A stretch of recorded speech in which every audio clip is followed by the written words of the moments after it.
Vamos então para o nosso momento de exposição da palavra de Deus. Vamos continuar nossa série expositiva sequencial para a gente trabalhar as quartas. O pastor deixou carregado atrás do Evangelho de João, capítulo 8, do verso 1 ao verso 11. A gente vai ficar nesses versos. Entretanto, eu vou utilizar alguns outros textos para estar contextualizando a nossa exposição, para que a gente possa estar entendendo melhor, situando melhor em relação ao que está ocorrendo esse texto. Ok? Os irmãos, por favor, fiquem com as suas saudades abertas e atentos para estar acompanhando a exposição. Você conhece, eu gosto de dar toda a período e depois então aí no início, fazendo aí as devidas pausas para estar comentando, estudando e elaborando os textos. Tá bom? Então vamos ver então toda a período. João 8, do verso 1 ao verso 11. Diz assim a palavra de Deus: Jesus, no entanto, foi para o Monte das Oliveiras. De madrugada, voltou novamente para o templo. E todo o povo se reuniu em volta dele. Jesus, assentado, os ensinava. Então os escribas e fariseus trouxeram à presença dele uma mulher surpreendida em adultério e, fazendo-a ficar de pé no meio de todos, disseram a Jesus: Mestre, esta mulher foi surpreendida em flagrante adultério. Na lei, Moisés ordenou que tais mulheres sejam apedrejadas. E o Senhor, o que tem a dizer? Eles diziam isso, tentando para ter de o acusar. Mas Jesus, inclinando-se, escrevia na terra com o dedo. Como eles insistiam na pergunta, Jesus se levantou e lhes disse: Quem de vocês estiver sem pecado, seja o primeiro a tirar uma pedra nela. Inclinando-se novamente, continuou a escrever no chão. Mas eles, ouvindo essa resposta, foram saindo um por um, a começar pelos mais velhos até os últimos, ficando só Jesus e a mulher em pé diante dele. Levantando-se, Jesus perguntou a ela: Mulher, onde estão eles? Ninguém condenou você? Ela respondeu: Ninguém, Senhor. Então Jesus disse: Também eu não a condeno. Vá e não pegue mais. Com essa película era bastante famosa, a película que fala sobre a mulher adúltera. E vamos então retomar a leitura agora do verso 1, e agora fazer as devidas pausas para as aplicações e explicações. No verso 1, então, diz que Jesus, no entanto, foi para o Monte das Oliveiras. Para entender esse verso, a gente tem que lembrar da última exposição feita pelo pastor Márcio, lembrando que o capítulo 7, no fim, eles estão no fim da festa dos tabernáculos. Então as pessoas, após acabar a festa dos tabernáculos, foram agora para as suas casas. Entretanto, com uma exceção, Jesus não foi para a sua casa, mas sim para o Monte das Oliveiras, como era habitual, era o costume de Jesus ir para lá. Como a gente pode ver em Lucas, capítulo 22, verso 39. Lucas 22, verso 39, logo no início, na parte do verso, diz assim: E saindo, Jesus foi, como de costume, para o Monte das Oliveiras. Então, revela aí que era algo habitual, era o costume de Jesus ir para o Monte das Oliveiras, aí explicando essa parte. Então, no verso 2 ao verso 5, vai dizer o seguinte: De madrugada, voltou novamente para o templo, e todo o povo se reuniu em volta dele. E Jesus, assentado, pois, ensinava. Então, os escribas e fariseus trouxeram à presença dele uma mulher surpreendida em adultério, e fazendo-a ficar em pé no meio de todos, disseram a Jesus: Mestre, esta mulher foi surpreendida em flagrante adultério. Na lei, Moisés nos ordenou que as mulheres sejam apedrejadas. E o Senhor, o que tem a dizer? E aqui a gente vê, principalmente nesse verso 5, algo muito importante que a gente precisa se atentar. Os fariseus, os escribas, os religiosos da época estão citando a lei. Então vamos olhar na fonte, vamos olhar na lei, o que a lei diz, para comparar com o que os fariseus e os escribas escribas estão dizendo. Olha o que ele vai dizer. Levítico, capítulo 20, verso 10. Levítico, capítulo 20, verso 10, vai dizer assim, olha só. Se um homem adulterar com a mulher do seu próximo, será morto o adúltero e a adúltera.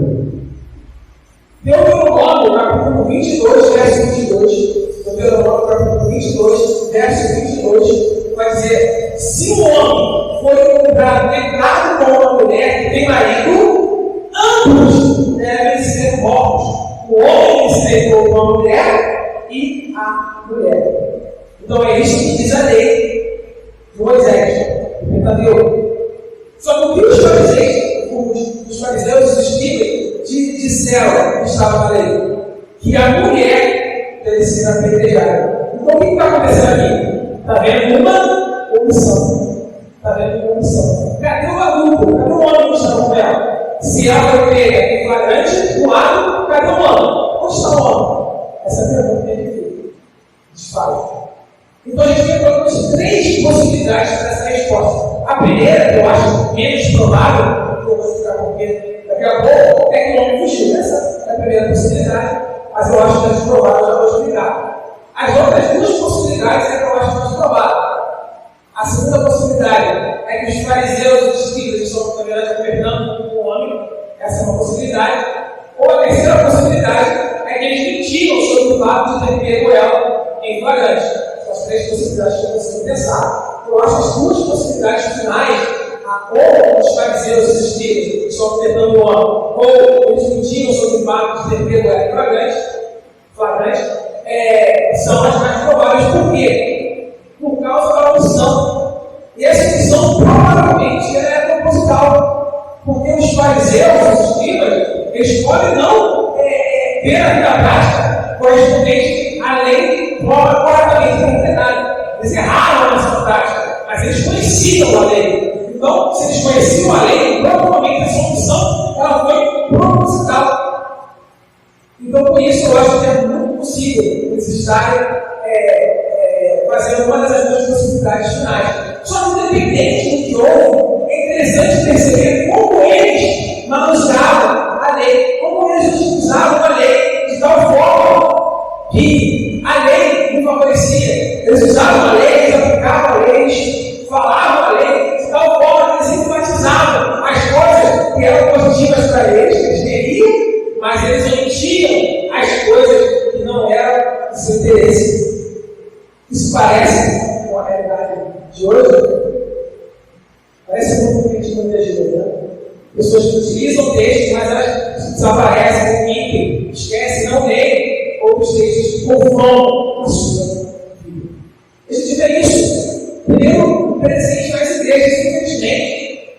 Graças a Deus, a nossa igreja ela tem pregado positivamente, verso a verso, mas essa não é a realidade da maioria das igrejas, infelizmente. Na verdade, é muito difícil encontrarmos igrejas que pregam positivamente, sequencialmente, as Escrituras Sagradas. Eu falo isso de visitar muitas igrejas, conhecer muitas igrejas. Infelizmente, essa não é a realidade de muitas igrejas. E por que isso tem acontecido? Porque não estamos pregando a Bíblia expositivamente, texto a texto, toda a Bíblia Sagrada. Tem muitos motivos, mas um motivo eu quero destacar. Muitos líderes hoje estão tentando fugir dos textos difíceis. Estão tentando, sabe fazer o quê? Fugir de textos polêmicos, textos que confrontam as pessoas. Só que aí tem um problema sério. Porque quanto mais nós fugirmos de pegarmos a vida toda, quanto mais deixarmos de pegar a vida toda, mais a prática pecaminosa ganha espaço. E conforme a prática pecaminosa ganha espaço, menos as pessoas têm coragem de pegar textos bíblicos. E aonde isso vai parar? Aonde isso vai parar? Eu acho importante falar isso, apesar de essa não ser a realidade da nossa igreja, porque muitas vezes a pessoa sai da igreja, por alguma coisa sai da nossa igreja, da segunda, enfim, lá quer sair dessa igreja e comprar uma outra igreja, comprar uma situação de trabalho, ela vai lá fora de casa, por exemplo. E eu vi muitas pessoas que eu liderei, que eu dei aula na igreja, que saíram da nossa igreja e foram para uma igreja no mínimo questionável. Então eu acho importante a gente se atentar, eu ensinar sobre quais as características de uma igreja saudável. Para que casa, a gente tenha esse músico, local, não tem mais de acesso a participar da comunhão da nossa igreja, procura um governo também saudável. Então, por isso eu acho importante destacar a importância da pregação positiva social, texto a texto, ter a Bíblia toda, expor a Bíblia toda, ensinar a Bíblia toda, inclusive os textos confrontadores, inclusive os textos difíceis. E a gente trabalhou muito isso, nesse ponto pode ter esse deixar isso bem claro. E também, esse texto tem uma aplicação para nós, na vida dos crentes de hoje. Infelizmente, a maioria dos crentes que eu conheci não leu a Bíblia toda, nunca leu a Bíblia toda. Ou ele não lê a Bíblia de forma sequencial. Esse exemplo do versículo aqui, o versículo lá isolado, isso é muito pouco. Você lê uma pregação só, na igreja somente, ou a pregação somente, isso é muito pouco. Você lê que fica um vídeo na internet de pregação, isso é muito pouco. Isso tudo é bom, é positivo, tem que ser presente na vida dos cristãos. Mas não pode ser só isso. Os cristãos precisam sentar e estudar a palavra de Deus, a Bíblia, principalmente texto a texto, ver o texto, analisar a melhor interpretação dos textos, estudar a Bíblia de verdade. E por que os cristãos precisam estudar a Bíblia? Porque estudar a Bíblia faz com que a gente se proteja das falsas doutrinas. É através do estudo das Escrituras Sagradas que Deus nos protege das falsas doutrinas. Imagina você só se alimentar de pregações. Então você vai ouvir o mensageiro. E se o mensageiro estiver distorcendo a Bíblia Sagrada, como você vai saber se você não estuda a palavra de Deus? É você conhecendo a Bíblia que você pode verificar se a mensagem de si está sendo fielmente exposta. Olha para essa pastora como morreu. Só era possível receber a distorção da lei por parte dos fariseus, conhecendo a lei. Jesus conhecia a lei, por isso sabia que os fariseus estavam distorcendo a lei. Da mesma forma, saber se o mensageiro está trazendo a palavra fielmente, para saber isso, é preciso conhecer a Bíblia, conhecer as Escrituras Sagradas, conhecer a palavra de Deus. Precisamos estudar a palavra de Deus. Toda essa decisão. Sem os textos. Verso 6 vai dizer: eles diziam isso tentando para ter que o acusar. Mas Jesus, inclinando-se, escrevia na terra com o dedo. E aí o texto já mostra o segundo erro dos religiosos. Que eu conheço, esses estão sendo falsos, mentirosos. Por quê? Porque eles vão lá e falam: mestre, como se eles quisessem aprender com Jesus. Mas a realidade não era essa. Qual é a intenção deles? Acusar. Então, na verdade, eles estão procurando um motivo para acusar Jesus.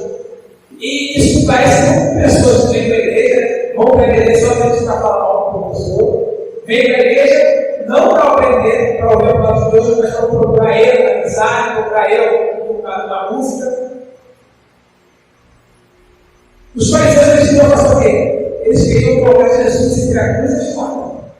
Olha essa situação. Se Jesus fala que a mulher tem que ser apedrejada, qual é o problema?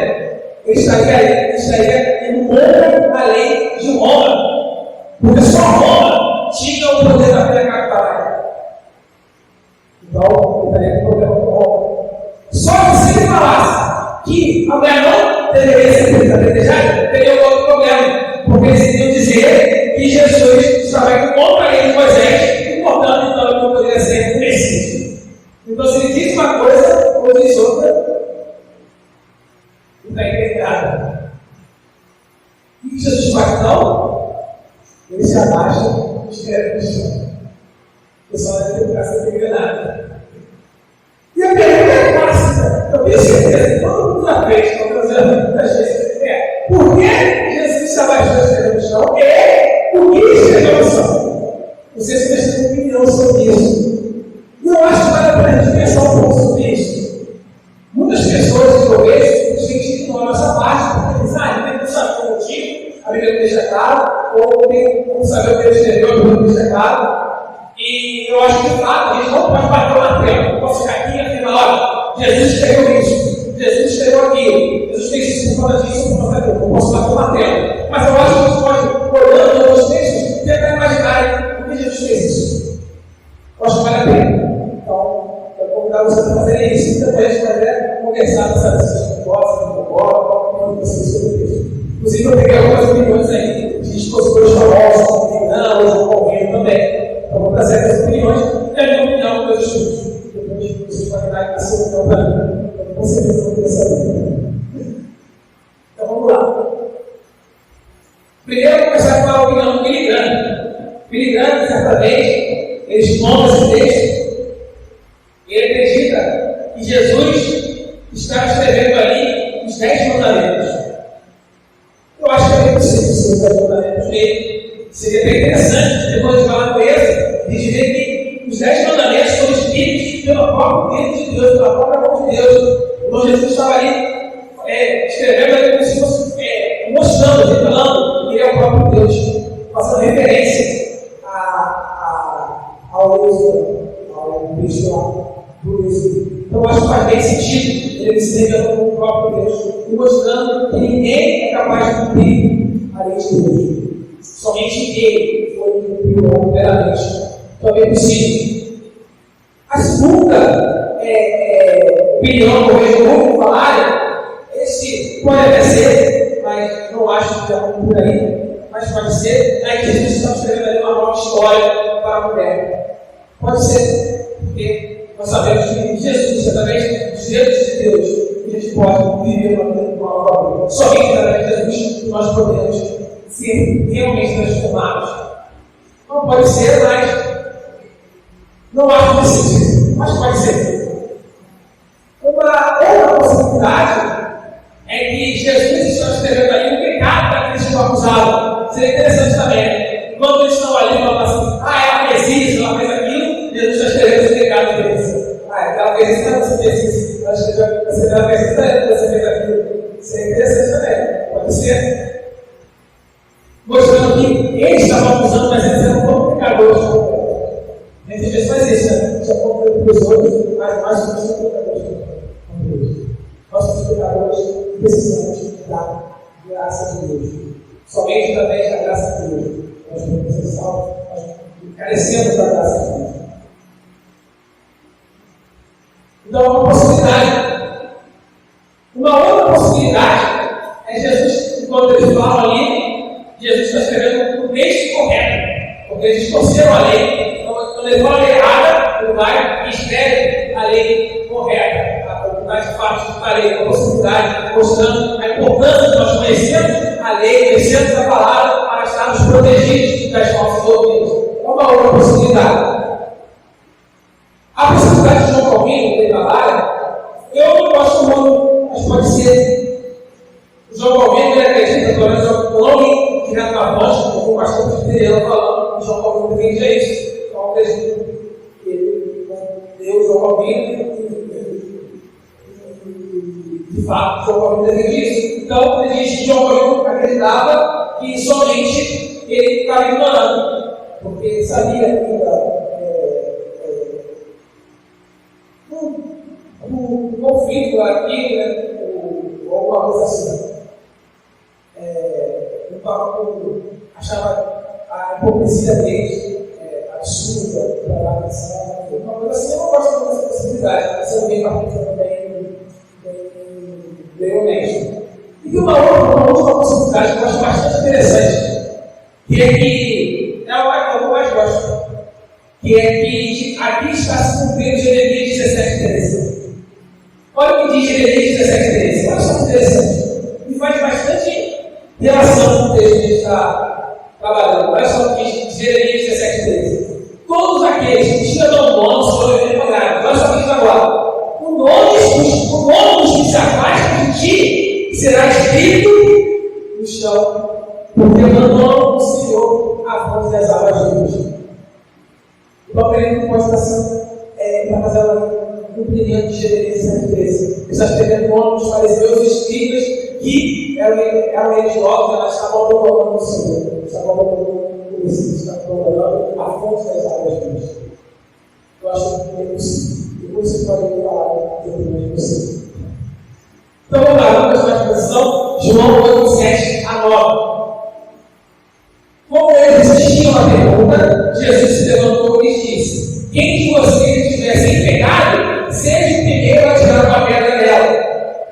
anos novamente, continuou escrevendo no chão. Mas eles, ouvindo essa resposta, foram saindo um por um, a começar pelos mais velhos até os últimos, ficando só Jesus e a mulher em pé de direito. Eu sempre achei esse texto curioso, não sei vocês que acham esse texto. Porque eu sempre imaginei essa cena, imaginei eu no lugar de Jesus e falando o que ele falou. Eu sempre tinha certeza que se fosse eu falando, teria com certeza um engraçadinho e jogaria a pedra. Eu sempre penso nisso. Ou mais, eu fico pensando, do jeito que os fariseus eram, do jeito que eles interpretavam a lei, obviamente, eles conheciam a lei, mas interpretavam, obviamente, eu não duvido também que poderia haver algum ali que achasse que tivesse condições ainda assim de jogar a pedra dele. Eu não duvido que existisse essa possibilidade. Então, todo mundo percebeu a sua pecaminosidade e se retirou. Por quê? Eu sempre achei isso curioso. Não sei se você já pensaram sobre isso. Mas a resposta é porque não são palavras somente. Ali não era somente o poder de persuasão de Jesus. Jesus não era uma pessoa que tinha necessariamente, ele não apareceu necessariamente persuasivo, usava de técnicas de persuasão para convencer. Não era só isso, não falamos só disso. Estamos falando da palavra de Deus sobre a palavra. E a palavra de Deus ela tem um poder sobrenatural. A pregação da palavra de Deus ela tem um poder sobrenatural. Então aqui a gente está vendo o poder sobrenatural da palavra de Deus, o poder de tocar nas vidas, por mais dura que seja, por mais que a gente olhe para a pessoa e essa pessoa não tem jeito, a pessoa não vai escutar a palavra de Deus. Nós temos que a palavra de Deus é um poder sobrenatural de alcançar a vida. É o Espírito Santo de Deus que convence o homem do pecado. Então, quando pregamos a palavra de Deus, não tem a ver somente com ser persuasivo, não é a nossa persuasão que convence o homem do pecado. Mas a palavra de Deus é um poder sobrenatural. O Espírito Santo de Deus convence o homem do pecado. Então, através da palavra do verbo encarnado, vemos o agir sobrenatural da palavra de Deus. E é interessante ver também como muitas igrejas de hoje têm perdido isso de vista. Eu vejo muitas igrejas substituindo a exposição fiel das escrituras sagradas por artimanhas do mundo. Da igreja que parece uma casa de show, uma casa de espetáculo. Vejo muitas vezes pastores que têm mais mensagem apelativa do que expositiva. Eles esqueceram do poder sobrenatural da palavra de Deus. Eles esqueceram que convence o homem de pegar o Espírito Santo. E aí, qual é o resultado disso? Qual é o resultado disso? Igrejas que têm muitos membros, só que grande maioria não são convertidos. É isso que acontece. Por isso que eu não me baseio tanto, eu não me baseio somente em números. Eu já estou falando que a igreja tem um monte de gente, então é uma diferença. Não necessariamente. Nós temos que ver dessas pessoas como eles estão realmente comprometidas com a busca de conhecer quem Deus é e fazer conhecer. Então não adianta você analisar somente a mensagem do Senhor pelo número de pessoas que levantaram a mão. Não adianta. Tem que ver quantas pessoas realmente estão comprometidas com conhecer quem Deus é e fazer conhecer. Muitas vezes uma mensagem que ninguém levantou a mão vai fazer mais diferença do que uma mensagem que ninguém levantou a mão.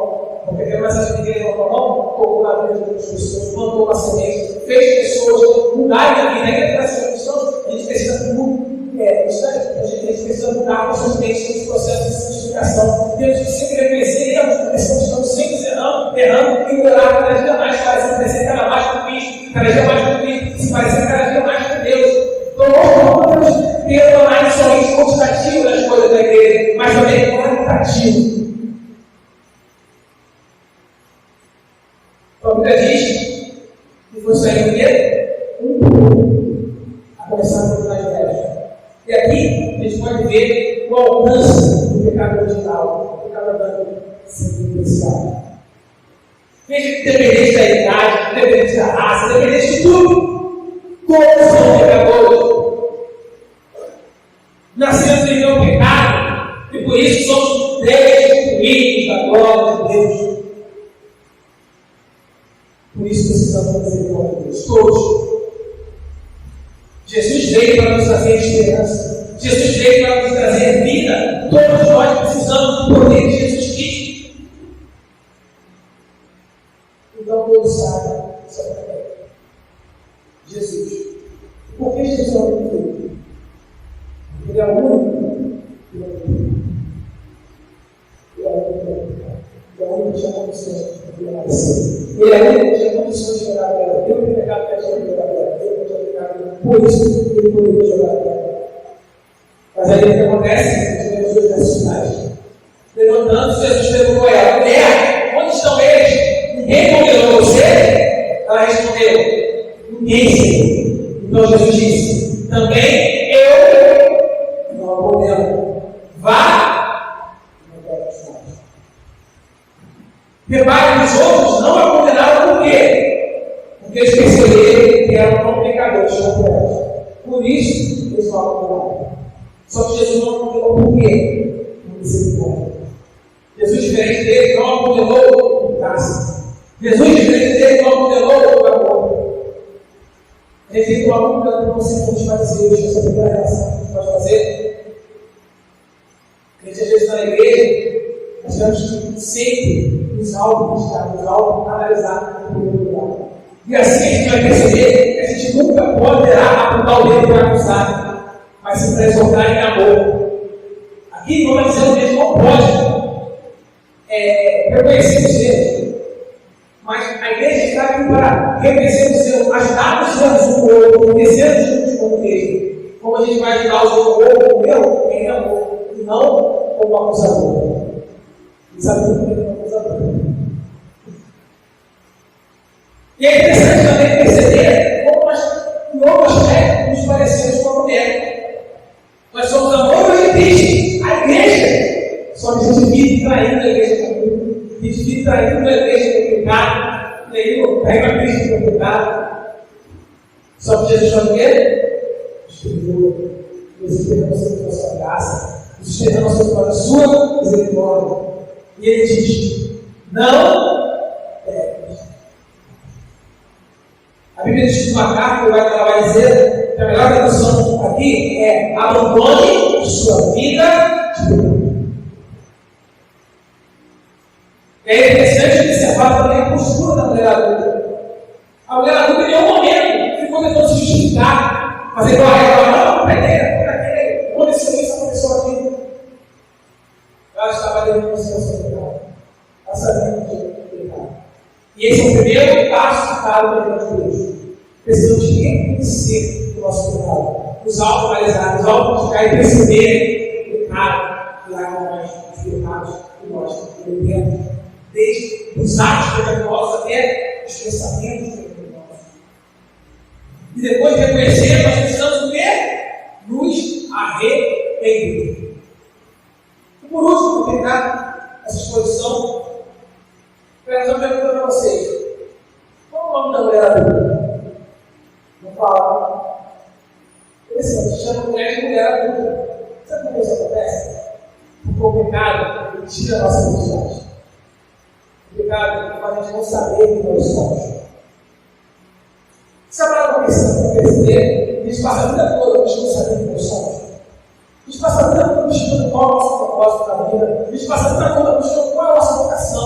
A gente passa a vida toda buscando saber qual é o nosso chamado. A gente passa a vida toda buscando saber quem nós somos, conhecer quem nós somos. Por isso é tão famosa o arco-íris lá de Sócrates, conhece o dele, até hoje. Por quê? Porque nós temos uma carência de saber quem nós somos. E por que nós não sabemos quem nós somos? Porque nós somos pecadores, nós somos o pecado, e o pecado tira a nossa identidade. Por isso que nós não sabemos quem nós somos. Só que aí, a gente entende, eles não sabem quem nós somos, porque o pecado ofusca isso. A gente entende que para a gente descobrir quem nós somos, para a gente descobrir qual é o nosso propósito, para a gente descobrir qual é o nosso chamado, para a gente descobrir qual é a nossa vocação, a gente precisa fazer o quê? Buscar a Deus, nos aproximar de Deus. Ele vai nos mostrando quem nós somos, Ele vai nos dominando, Ele vai nos revelando quem nós somos para nós mesmos. Afinal de contas, foi Ele que nos criou. Quem é melhor para saber tudo sobre nós não tem tempo de Deus. Gosto muito daquele exemplo. Uma vez eu vi um pastor citando essa analogia, eu gostei muito. Que é assim, imagina, você for para o celular. E você quer saber todas as funções do celular. Ninguém você pode saber todas as funções do celular. Quem sabe todas as funções do celular? Ninguém é o celular. Da mesma forma, pensa que como somos nós mesmos, pensamos e ninguém nos criou. E aí, essa analogia tem uma outra coisa interessante, que é aonde a gente tem acesso a quem criou o celular? De forma imediata, de forma que ele nos deixou em material. Através do manual, o criador do celular deixa o manual para que a gente possa ter acesso aí a um local onde a gente pode saber tudo sobre aquele celular. Também para falar, o criador que nos deixou a Bíblia, é o manual da Bíblia. É assim que a gente pode saber tudo sobre a Bíblia, tudo sobre quem nós somos, tudo sobre o nosso chamado de vocação através das escrituras dessa casa, onde nós temos acesso ao criador. Então, conforme você pega, você vai entender a sua identidade. Mas conforme você se aproxima de Deus, você vai descobrir quem você é. Então, quando alguém me pergunta sobre o seu chamado, eu sempre digo: se envolva com as coisas de Deus e você não vai descobrir. Então, através dessa exposição, a gente possa resolver, reconhecer a nossa pecaminosidade, se arrepender dos nossos pecados e que a gente depois não volte a necessitar de Jesus.